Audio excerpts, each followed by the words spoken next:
Hola, bienvenidos a este episodio especial del podcast sobre economía latinoamericana.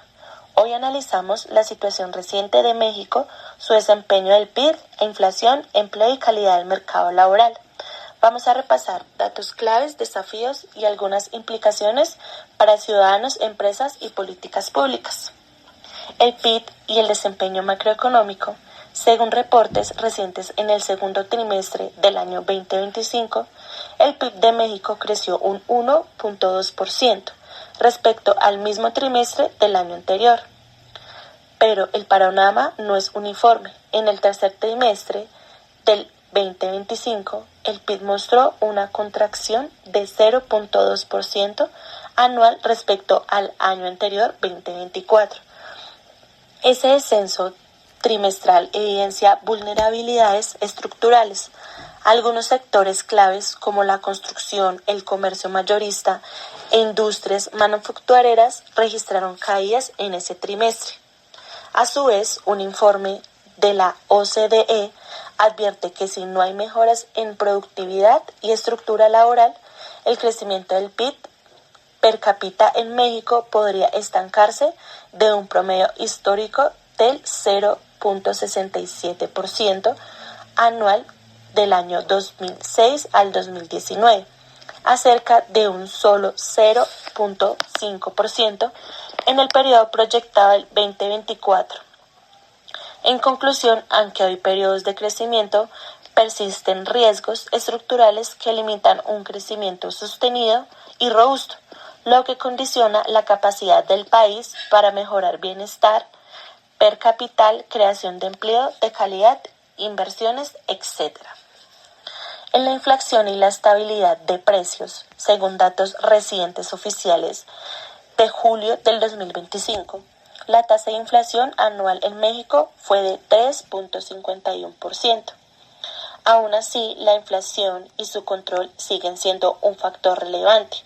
La inflación general estimada por la OCDE para el año 2025 ronda valores moderados.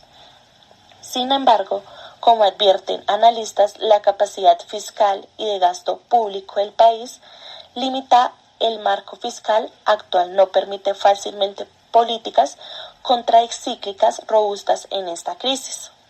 Esto significa que aunque México mantiene una inflación controlada en años recientes, los márgenes para intervenir con estímulos fiscales o subsidios con restricciones, lo que puede limitar respuestas efectivas ante desaceleraciones económicas o crisis globales. El empleo y la calidad laboral y sus políticas laborales, según datos del año 2025, la tasa de desempleo en México se mantiene baja, de un 2.8% en mayo del 2025, una de las más bajas entre el país de la OCDE. La tasa de participación laboral también ha mostrado avances para inicios del año 2024 y la tasa de empleo era del 64.1%. Pero persistente es en el problema de la informalidad. Muchos empleos no tienen protección social, lo que afecta la calidad de vida, estabilidad y prestaciones. El bajo crecimiento de la productividad laboral es otro factor estructural según la OCDE. Ese rechazo explica en buena medida la baja perspectiva del crecimiento del PIB per cápita. Además, una marcada brecha de género en el empleo, la participación laboral de mujeres es significativamente menor que la de los hombres, una debilidad estructural en la inclusión laboral. En cuanto a las políticas laborales, hay llamadas a modernización de la OCDE, sugiere que reformas orientadas a formalización, protección laboral, reducción de brechas de género y productividad podrían mejorar las perspectivas de empleo y el bienestar general. Sus implicaciones y desafíos es un crecimiento del PIB débil o inestable, combinado con un control moderado de la inflación. Limita la capacidad del país para mejorar salarios reales, invertir en infraestructuras o mejorar servicios públicos.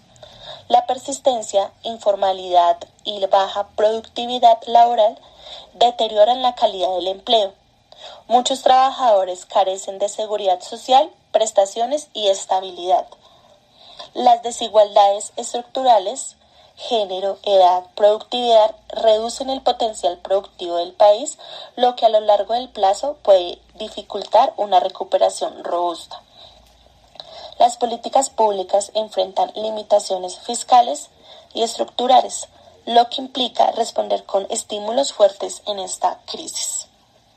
Podemos concluir que México atraviesa una etapa económica con matices. Cifras de desempleo y bajas moderaciones de la inflación ofrecen ciertos respiros, pero el crecimiento del PIB es desigual, la productividad es baja y la informalidad sigue siendo una lastre estructural.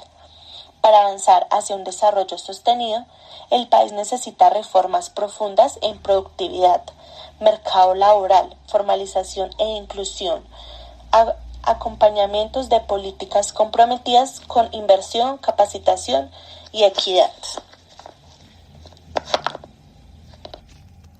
A continuación, vamos a hablar sobre la situación económica de México, enfocándome en tres aspectos muy importantes: el comercio exterior y la balanza de pagos, la deuda pública y el déficit fiscal, y la salud del sistema financiero junto con el acceso al crédito. En primer lugar, hablemos de las exportaciones, importaciones y la balanza de pago que nos ayudan a entender la posición económica del país. México es una de las economías más abiertas y conectadas al comercio internacional en América Latina. Sus principales exportaciones son productos manufacturados como automóviles, autopartes, aparatos electrónicos, maquinaria y también productos agrícolas como el aguacate, el tomate y la cerveza. La mayoría de sus exportaciones se dirigen a Estados Unidos, lo que lo convierte en su principal socio comercial. Por otro lado, México también importa grandes cantidades de bienes como maquinaria, equipos electrónicos, combustibles, productos químicos y alimentos procesados. Esto significa que aunque exporta mucho, también depende bastante de las importaciones para su funcionamiento interno y su producción en la industria.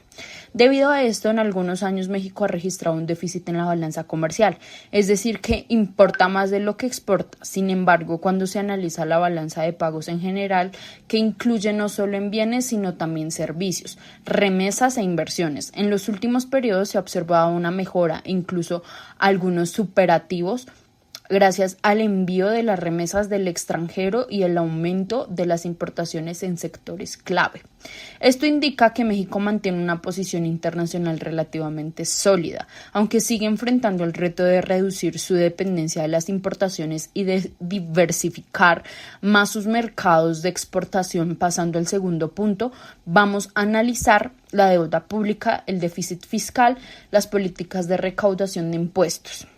En los últimos años, la deuda pública de México ha aumentado y actualmente se encuentra cerca del 50% del Producto Interno Bruto. Aunque este nivel no es tan alto como el de otros países desarrollados, sí representa un reto importante para las finanzas del país. Sin embargo, una parte positiva es que la mayoría de esa deuda está en moneda nacional, ya a largo plazo, lo que reduce el riesgo ante cambios en el tipo de cambio o aumentos en las tasas de interés. En cuanto al déficit social, que es la diferencia entre que el gobierno gasta y lo que recauda, México ha tenido déficit moderados. Esto quiere decir que el gobierno gasta un poco más de lo que recibe, pero ha intentado mantener este desequilibrio bajo control para no aumentar demasiado la deuda. En los últimos años incluso se ha observado una mejora de la recaudación de impuestos, principalmente por un mayor eficiente del SAT en el cobro y control de la evasión fiscal. Las principales fuentes de ingreso del gobierno mexicano son los impuestos sobre la renta, el impuesto al valor agregado y los impuestos especiales. Gracias a la recaudación más estricta, el gobierno ha podido aumentar sus ingresos sin recibir demasiadas las tasas de impuestos, lo cual has visto como una política positiva para mantener la estabilidad económica. A continuación vamos a pasar al tercer punto: la salud del sistema financiero, la regulación bancaria y el acceso al crédito.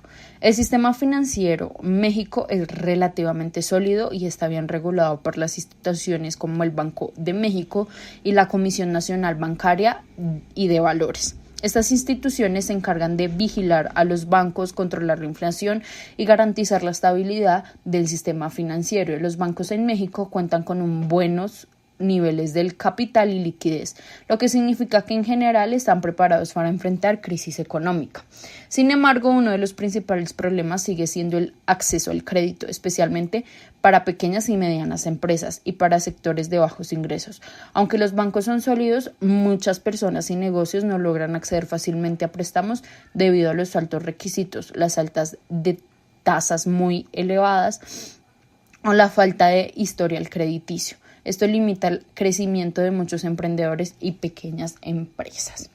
A pesar de esto, el crecimiento de las fintech y de las plataformas digitales de crédito está ayudando a ampliar el acceso a los servicios financieros, especialmente en zonas donde antes no llegaban los bancos tradicionales. Esto representa una oportunidad importante para mejorar la inclusión financiera del país. En conclusión, México muestra una economía con bases relativas estables. Tiene un comercio exterior fuerte, una deuda pública controlada a comparación con otros países, un recaudo fiscal, un aumento y un sistema financiero estable.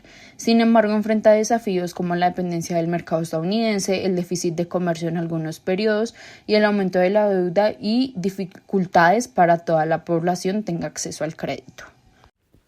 Hey, ¿qué tal? ¿Cómo van? Mi nombre es Felipe Contreras y hago parte también de este podcast y voy a seguir hablando de un tema súper importante y de un país que está sonando durísimo en la economía global como es México, un país que mezcla tacos, que mezcla nearshoring, que mezcla desigualdad e innovación y un montón de datos macroeconómicos que te van a dejar volando la cabeza.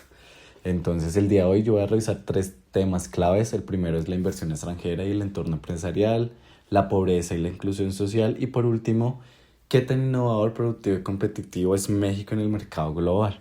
Así que pongámonos cómodos porque esto se va a poner bueno. Listo, entonces vamos a iniciar primero por el plato fuerte, o que es la inversión extranjera directa, la famosa IED. Y pues hablamos que México es literalmente un imán para los inversionistas. Se dice que flujos del IED, datos recientes, en el 2023 México recibió $36 millones en IED. En el 2024 la cifra subió un poco a $42 millones, impulsada sobre todo por la manufactura y el nearshoring. El 70% del IED llega a sectores como es el tema automotriz, transporte, electrónica y manufactura avanzada. Hablamos del nearshoring, que es el boom del momento. Dice que más de 400 empresas anunciaron reubicación de operaciones hacia México entre el 2022 y el 2024. En Nuevo León se reportó también más del 50% de su inversión extranjera y viene directamente del nearshoring. El 85% de las exportaciones mexicanas van normalmente para Estados Unidos, o sea, la relación entre Estados Unidos y México es clarísima. El entorno empresarial en México, pues puntos súper fuertes y importantes: la ubicación estratégica, la mano de obra siempre muy competitiva y más de 40 tratados comerciales. Y pues también enfrenta, hablamos de unos retos reales, que es lo que pude averiguar, que fue la inseguridad, la infraestructura de desigualdad y cambios regulatorios en energía. Pero pues para darle como un resumen al tema del IED, pues se dice que México está en modo estación central de inversiones. Si fabricas algo en América del Norte, chances altas de que parte vengan a México. ¿Listo? Listo, entonces vamos a seguir con el segundo punto, que es súper importante, que duele, pero pues toca hablar también con números, con cifras, y es la pobreza, la distribución del ingreso y la inclusión social. Se dice que en México la pobreza, según Coneval, que hace su censo en el 2022, se dice que hubo el 36.3% de mexicanos viviendo en pobreza, el 7.1% vive en pobreza extrema, y esto equivale más o menos a unos 46 millones de personas. La distribución del ingreso, el coeficiente de Gini está en el 0.45, uno de los más altos de la OECD. Y hablamos que el 10% más rico concentra alrededor del 58% del ingreso total. Esto dice que en el sur de Chispas, Oaxaca o Guerrero sigue con los niveles más altos de pobreza, y eso se mira en un rango como el 60% y el 75% en algunas zonas. Em, las políticas de inclusión social, tenemos un programa súper importante que es Programas para el Bienestar, que se le brinda a personas vulnerables, apoyo a adultos mayores. Más de 12 millones de beneficiarios están en estos programas, y incrementos del salario mínimo. Como sabemos, el salario mínimo es súper importante pues para la población, y se dice que entre el 2018 y el 2024 subió más del 11% en términos nominales, y en el 2024 el salario mínimo es de 374 pesos diarios en zona fronteriza y 248 pesos en el resto del país. O sea, ¿qué quiere decir? Que México avanza, pero la desigualdad todavía pesa como si fuera un elefante sentado en tu pecho, o que el ingreso depende demasiado de dónde naces. Y bueno, llegamos como al último punto, que vamos a hablar sobre la innovación, la productividad y la competitividad global que tiene México. Y aquí hablaremos sobre temas futuristas, temas a futuro, y vamos a hablar qué tan innovador y qué tan competitivo es México. Decimos que en la innovación los gastos apenas son el 0.3 del PIB, lejos del promedio OCDE, que es del 2.4%. Pero hay polos duros como Guadalajara, que es el llamado el Silicon Valley mexicana. También decimos que México tiene más de 500,000 startups fintech, siendo el líder en el TAM junto a su país vecino, que es Brasil. En temas de productividad, en México la informalidad laboral es del 55%. Esto baja muchísimo la productividad. El crecimiento de la productividad en los últimos años apenas ronda por el 1% anual, y sectores más productivos en México son los temas automotrices, aeroespacial y la electrónica. Entonces, para hablar sobre la competitividad global, decimos que en México es una máquina exportadora. Está entre el top número 4 o top número 5 en mundial en exportación de automóviles. Está en el número 1 exportador mundial de pantallas planas. Está en el número 8 en exportador de alimentos procesados. Y tiene un total de exportaciones total para el año 2023 de 594,000 millones de dólares. Y su principal socio comercial es Estados Unidos, con el 85% del destino industrial.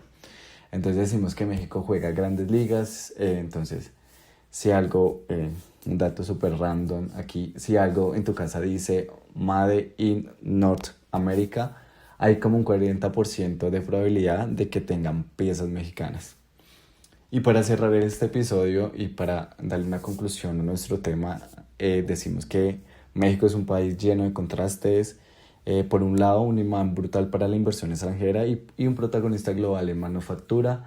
Por el otro, un país donde la desigualdad sigue siendo dura y la innovación avanza, pero todavía necesita un poco más de inversión y más educación. Entonces decimos que México es literalmente un país en transformación, y si el fenómeno del nearshoring sigue el ritmo que va, México podría convertirse en una de las economías más poderosas del hemisferio. Entonces, gracias por escuchar nuestro episodio, gracias por escuchar nuestro podcast.